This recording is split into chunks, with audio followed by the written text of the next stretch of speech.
Hello, I'd like to welcome Chris Boone to the DMT, or otherwise known as Delfont Mackintosh Theatre's podcast. Hello, Chris. Hello, Billy. How are you today? I'm very well, thank you. We're being very polite, but I'm sure that won't last. Now, your current title is Technical Director UK for Cameron Mackintosh Ltd.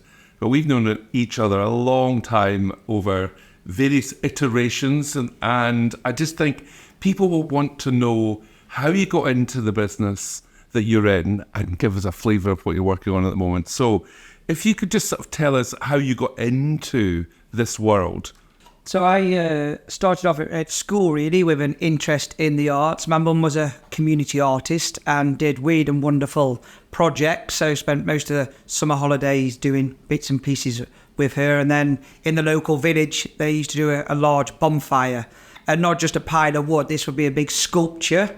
And there'll be a theme each year with giant puppets and a parade, and then there'll be lighting, sound and that. So I'd get involved with all elements of that. And then from school, I was involved with Cheshire Youth Theatre, which had a wonderful scheme back then where in the summer holidays as well, would go away to the Menai Centre in Wales, and there would be professional artists, designers, lighting designers, set designers, production managers who would work with the students to create a piece of theatre. And then come September, when all the schools came back, we would tour it round schools. I started off with it, doing a little bit of performing. Wasn't so great with learning all the lines and stuff, but and quite quickly got into the technical side. And then from there, youth theatre, the local amateur group, All Sager Community Theatre, again doing lighting and sets and all sorts there. And then from school, I went to do a BTEC. That didn't quite work out for me. So I went to the Lyceum Theatre in Crewe, and started off with the pantomime Sleeping Beauty. Started on the follow spot at the back of the upper circle there on the follow spot, and then during the technical rehearsals, the ASM, who was the boyfriend of the dame, unfortunately had a panic attack on the way to work, and over the headsets there was a call, does anybody know an ASM?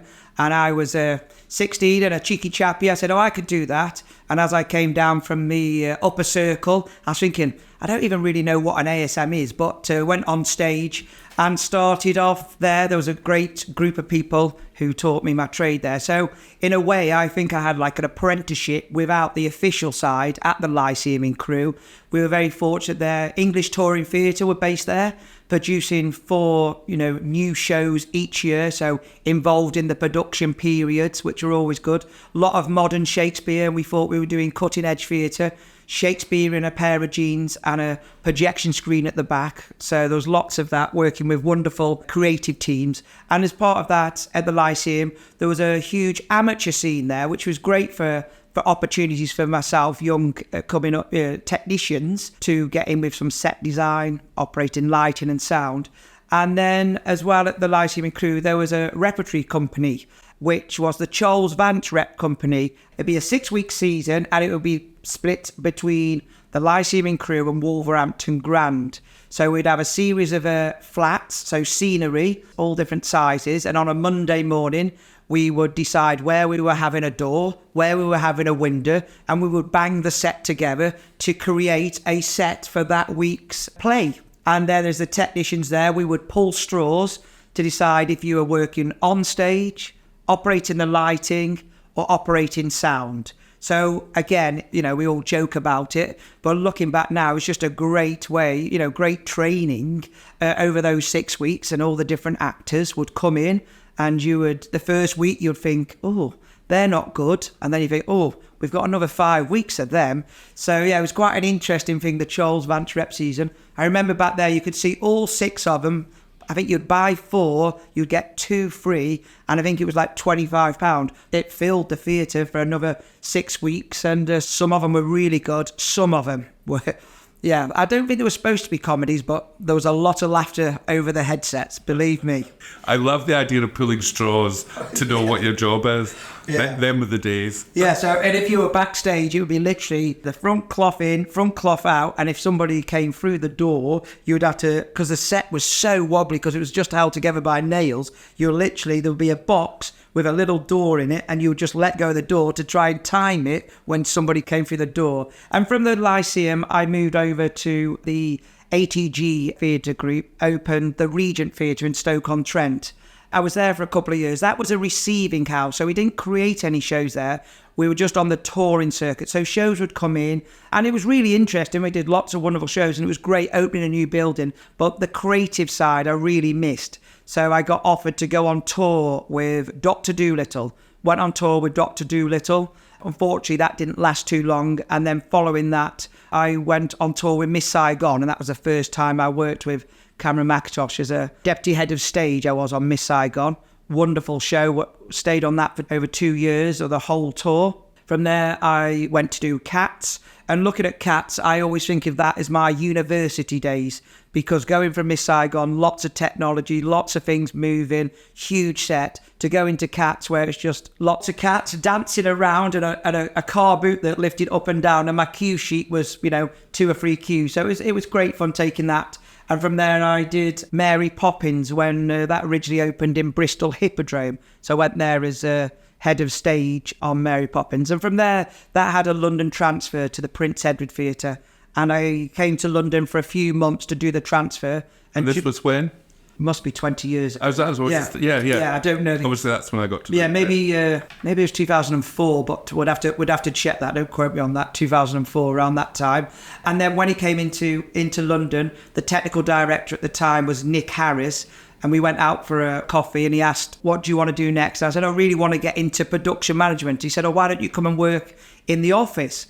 And I remember phoning my mum and dad saying, "I've got a job in an office," and my mum's like, "Do not take that job. You cannot sit still. You're not meant to be in an office." I said, "I don't think it's like behind the desk 5 days a week." So I took that and I started as assistant production manager, worked on Les Mis, Phantom the Opera, Mary Poppins, and then following that, Oliver came into Drury Lane, and over the years, worked my way up through the technical office at Cameron's as deputy production manager, senior production manager, and then as a technical director UK, so which I started at the start of this year. So it's been no formal training, got shouted at a lot and learned very quickly, made some amazing mistakes by leaving scenery in the city that we've just left and all those things, and having all the bolts with me for the scenery, because I thought that would be handy, keeping all the bolts when they should have been in the next city. But you only do it once, so you'll learn very quickly on the job in that way. You see, what fascinates me is there was Cheshire Youth Theatre, there were Straws to Draw with Charles Vance. He was quite a character, Charles. He was like almost someone that you would imagine if you were going to make up a theatrical producer. He always wore a sort of chain, didn't he, on his polo neck. It was all a bit much. Anyway, so Cheshire, Charles Vance, a coffee with Nick Harris. You make it sound easy, but that's all taking opportunity as well. Because what drew you to Cheshire Youth Theatre must have been, your mum with all that sort of interest. But because what I'm trying to get to here is a lot of people say, "Oh, well, I never knew anything about it, and so it wasn't for me, or I never had that opportunity." You have to find the opportunity, don't you, really? Yeah, and taking those opportunities when they come along. We have people now and we'll say, "Oh, can I come on work experience?" I say, "Yeah, please come from Monday to Saturday." "Oh, I can't do Tuesday night and I prefer not to do Friday." So they're not grabbing that opportunity straight away. They've gone they've gone down the list a little bit, because if they're that keen, they would clear the diary for that opportunity. Yeah, and that's what I find when people come to see me and say, "Oh, how do you get into this business?" And I think, well, when I think back, I mean, my route in was amateur dramatics for sure, and the gang show, which I absolutely loved at the time. But I was drawn to it, I was inclined to it, I wanted to learn about it. It wasn't somebody coming to the door and options of you could be a scientist, or you could be a production manager, or you have to have, I think the advice I will try to give to people now is you have to have some kind of interest in it.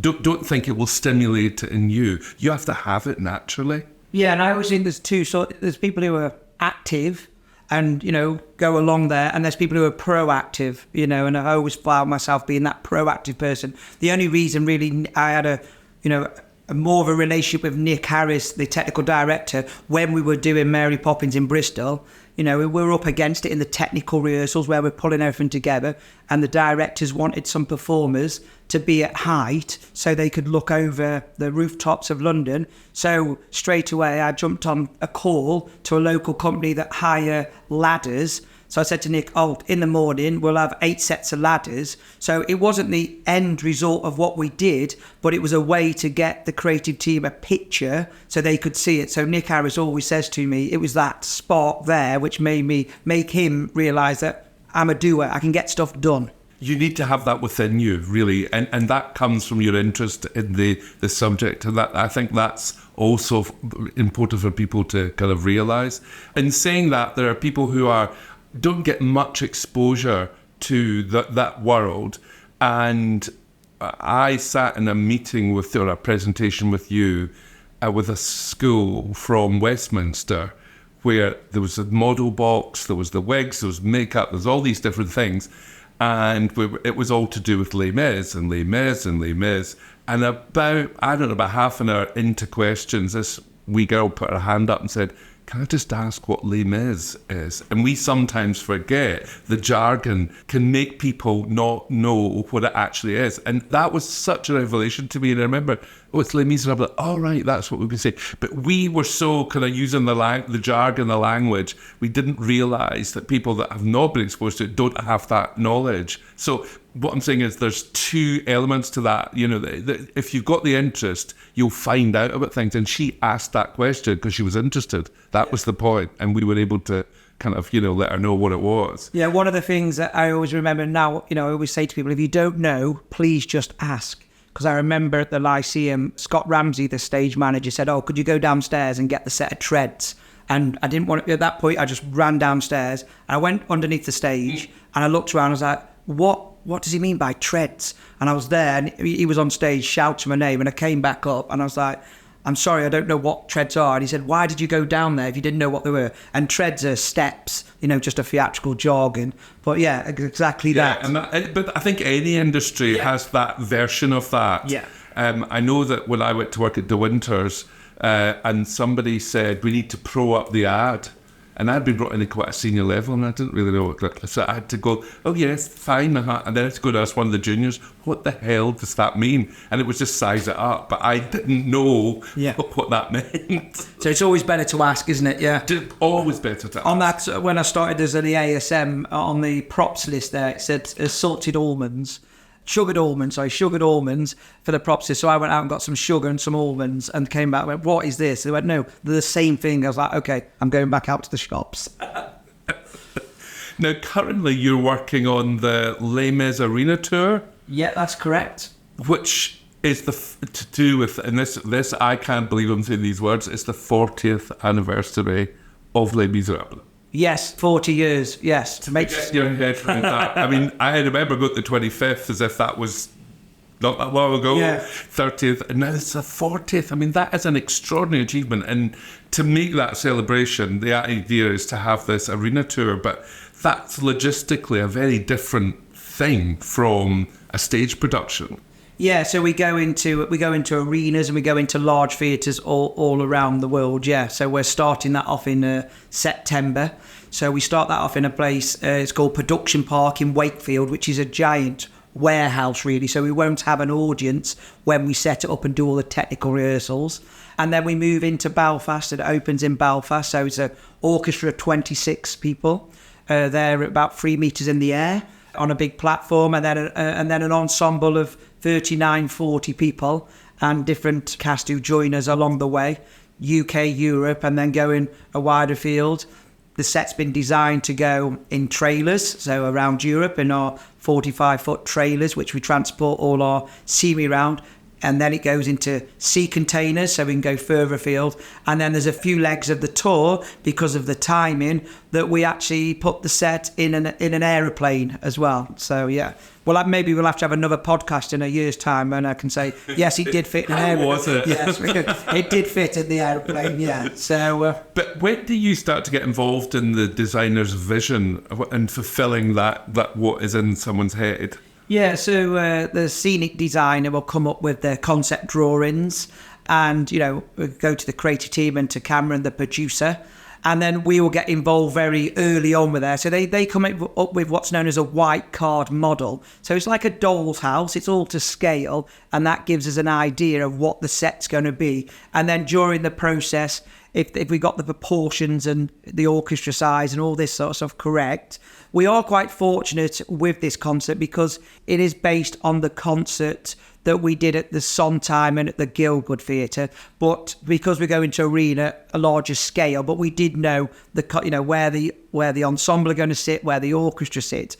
So we get the white card model, then we get the actual model made, and from there we do the technical drawings. And with this project, because it is going all around the world, we've had lots of meetings and conversations regarding the scale and making the set, the lighting, the sound, the video at certain sizes so it fits into these containers. And I have numbers of meetings with the producers and the general manager, Nick Gracie's management, regarding, how many trailers is it going to fit in, which is if anybody played Tetris, that is basically what it is, how we fit it in the trailers. And it's not just about fitting it in the volume of trailers, it has to be in an order. So when it comes into the arenas, that it goes up in order, and when it comes out, it goes into the same trailers. So it has to be like clockwork going into these arenas. We load in 2 days, we do 3 days of shows, it loads out, the next day it's in another city. So it has to be a well-oiled machine to hit all our deadlines on a very tight schedule. And how do you ensure that the consistency, the quality is there when you go to the next venue? It's all gone in the trailer, it's driven off in, bits. You've got to make it look and feel like the same thing. So I think how we package the show up is very important. So the scenery is all in giant carts that we put the scenery in to help transport it so it's not getting damaged, trying to make the scenery as lightweight as possible. And we tour absolutely, apart from the seats and the arena, everything else will be on the road with us. Washing machines, everything you imagine, even down to brooms, hoovers, all that is all on road with us. So when you go from one arena to the next arena, you know exactly what you've got as that package.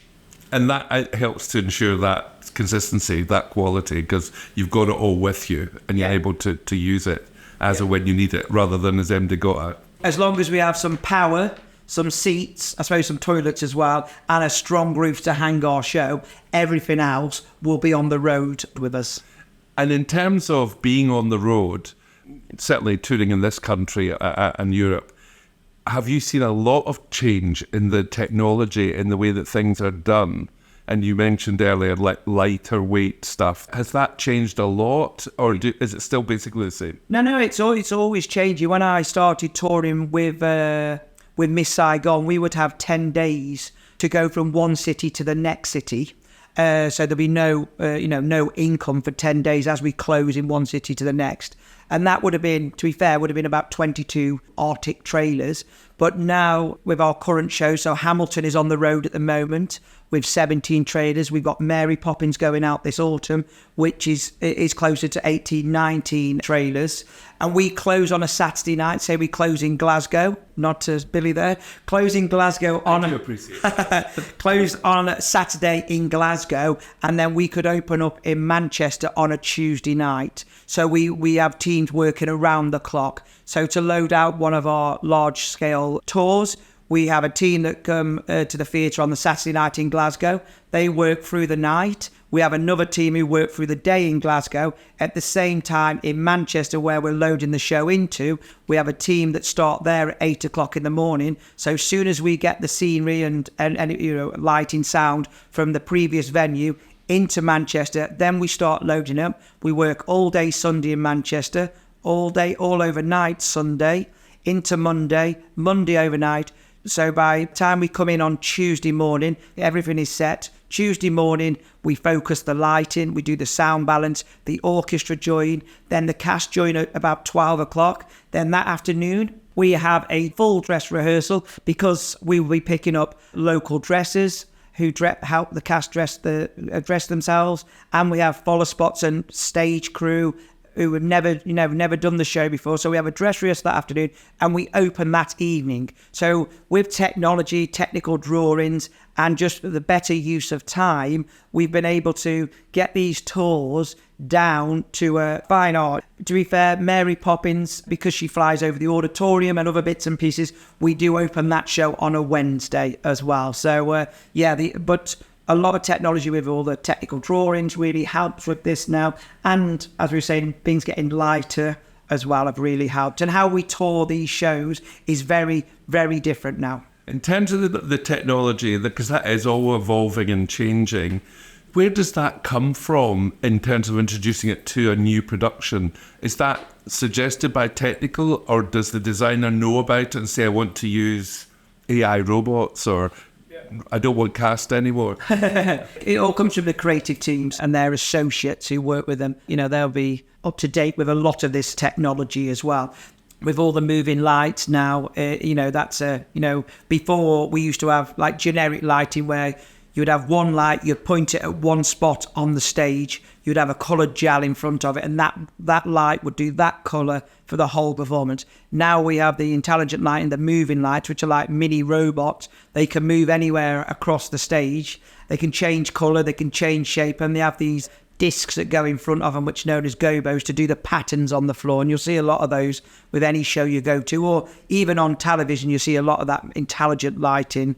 But that used to be someone going up a scaffold, what they call a tower, with gels, different colour gels, to put them into the lights. Yeah. And now that's just, boom, done. Yeah, and going back to the touring, we would have to have like a 4 or 5 or maybe 6 hour focus session for lighting where no one else could do anything on stage because it would be pitch black, and they would, like you say, they'll be up their scaffold towers or genie lifts, their powered lifts, focusing all these lights, which will take that. Now, with this technology, they still need to do the preset focusing, but people can be working underneath because it's all done by computers.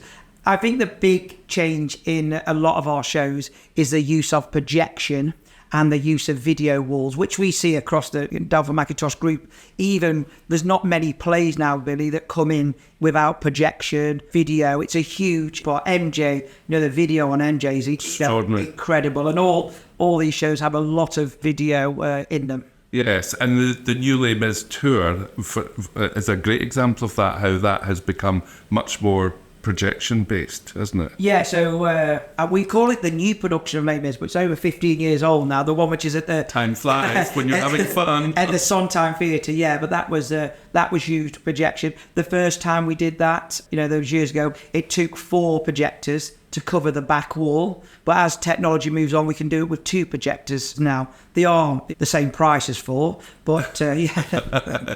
Now, we're rushing towards the end of this, and I just we have to find, I know you said, funny story you told us earlier about leaving some of the scenery on the pavement, but is there anything else that you could share with us about things that were supposed to go right that went wrong?